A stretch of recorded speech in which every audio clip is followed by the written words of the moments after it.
everybody. Welcome to our Search the Scriptures study. Today we are once again in the book of Judges, and we are on study number 6. And it just so happens that study 6 covers chapter number 6 in the book of Judges. So if you have a Bible, you might want to get that out, turn to the book of Judges and the 6th chapter. And we are going to answer 3 different questions from Judges chapter 6. The first one, when the people cried to the Lord, what was his first answer? Second, Gideon was called to deliver Israel from the Midianites, but first he must make a stand for God in his own house. Has this a bearing on your Christian service? And third, by what 3 visible signs did God strengthen Gideon's faith? Consider what these signs would teach Gideon.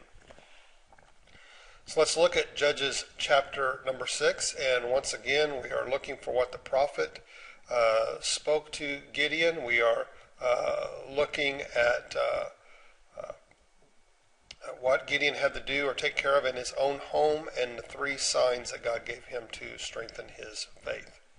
Gideon chapter 6 and verse 1. Again the Israelites did evil in the eyes of the Lord, and for 7 years he gave them into the hands of the Midianites. Because the power of Midian was so oppressive, the Israelites prepared shelters for themselves in mountain clefts, caves, and strongholds. Whenever the Israelites planted their crops, the Midianites, the Amalekites, and other eastern peoples invaded the country. They camped on the land and ruined the crops all the way to Gaza, and did not spare a living thing for Israel, neither sheep nor cattle nor donkeys. They came up with their livestock and their tents like swarms of locusts. It was impossible to count the men and their camels. They invaded the land to ravage it. Midian so impoverished the Israelites that they cried out to the Lord for help. And when the Israelites cried to the Lord because of Midian, he sent them a prophet who said, "This is what the Lord, the God of Israel, says. I brought you up out of Egypt, out of the land of slavery. I snatched you from the power of Egypt and from the hand of your oppressors.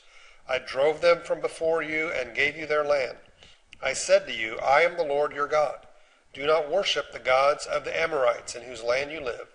But you have not listened to me." And the angel of the Lord came down and sat under the oak in Ophrah that belonged to Joash the Abiezrite, where his son Gideon was threshing wheat in a winepress to keep it from the Midianites. When the angel of the Lord appeared to Gideon, he said, "The Lord is with you, mighty warrior." "But sir," Gideon replied, "if the Lord is with us, why has all this happened to us? Where are all his wonders that our fathers told us about, when they said, 'Did not the Lord bring us up out of Egypt?' But now the Lord has abandoned us and put us into the hand of Midian." The Lord turned to him and said, "Go in the strength you have and save Israel out of Midian's hand. Am I not sending you?" "But Lord," Gideon asked, "how can I save Israel? My clan is the weakest in Manasseh, and I am the least in my family." And the Lord answered, "I will be with you, and you will strike down all the Midianites together." And Gideon replied, "If now I have found favor in your eyes, give me a sign that it is really you talking to me. Please do not go away until I come back and bring my offering and set it before you." And the Lord said, "I will wait until you return." And Gideon went in and prepared a young goat, and from an ephah of flour he made bread. It'd be hard to make wine with flour. Made bread without yeast, putting the meat in a basket and its broth in a pot. And he brought them out and offered them to him under the oak. And the angel of God said to him, "Take the meat and the unleavened bread and place them on this rock and pour out the broth." And Gideon did so. And with the tip of the staff that was in his hand, the angel of the Lord touched the meat and the unleavened bread, and fire flared from the rock, consuming the meat and the bread, and the angel of the Lord disappeared. Now just a note right here, the angel of the Lord, when that is used in the Old Testament, many believe that that is an appearance of Christ in the Old Testament. Verse 22, when Gideon realized that it was the angel of the Lord, he exclaimed, "Ah, sovereign Lord, I have seen the angel of the Lord face to face." But the Lord said to him, "Peace, do not be afraid, you are not going to die." So Gideon built an altar to the Lord there and called it, "The Lord is Peace." And to this day it stands in Ophrah of the Abiezrites. And that same night the Lord said to him, "Take the second bull from your father's herd, the one 7 years old, Tear down your father's altar to Baal and cut down the Asherah pole beside it, and then build a proper kind of altar to the Lord your God on the top of this height. Using the wood of the Asherah pole that you cut down, offer the second bull as a burnt offering." So Gideon took 10 of his servants and did as the Lord told him. But because he was afraid of his family and the men of the town, he did it at night rather than in the daytime.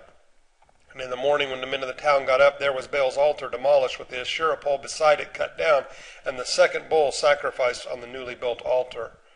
And they asked each other, "Who did this?" And when they carefully investigated, they were told, "Gideon, son of Joash, did it." And the men of the town demanded of Joash, "Bring out your son. He must die because he has broken down Baal's altar and cut down the Asherah pole beside it." But Joash replied to the hostile crowd around him, "Are you going to plead Baal's case? Are you trying to save him?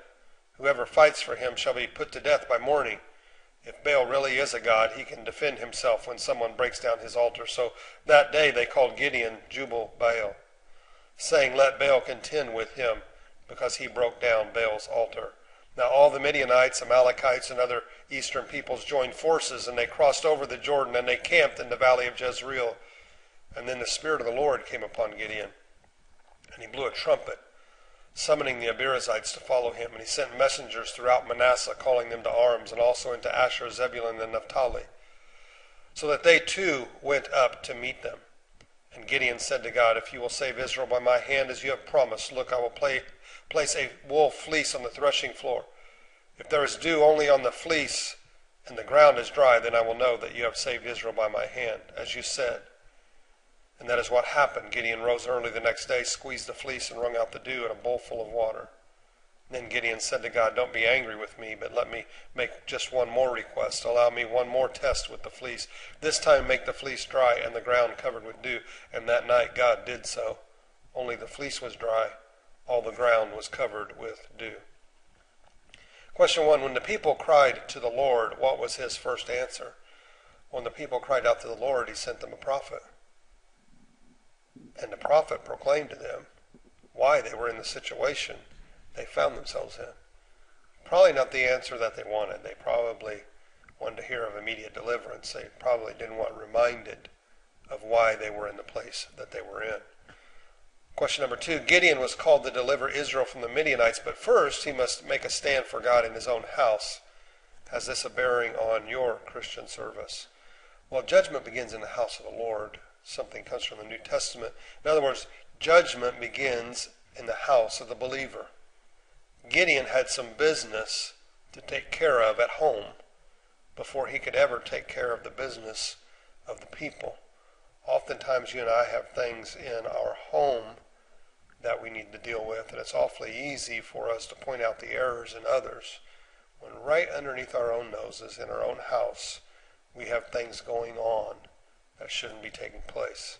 Third question, by what 3 visible signs did God strengthen Gideon's faith? Consider what these signs would teach Gideon. Well, the 3 signs used here to strengthen Gideon's faith were these. First of all, the angel of the Lord touched the sacrifice with his staff, and a fire consumed that sacrifice. Secondly, the fleece was wet the first time and the ground dry.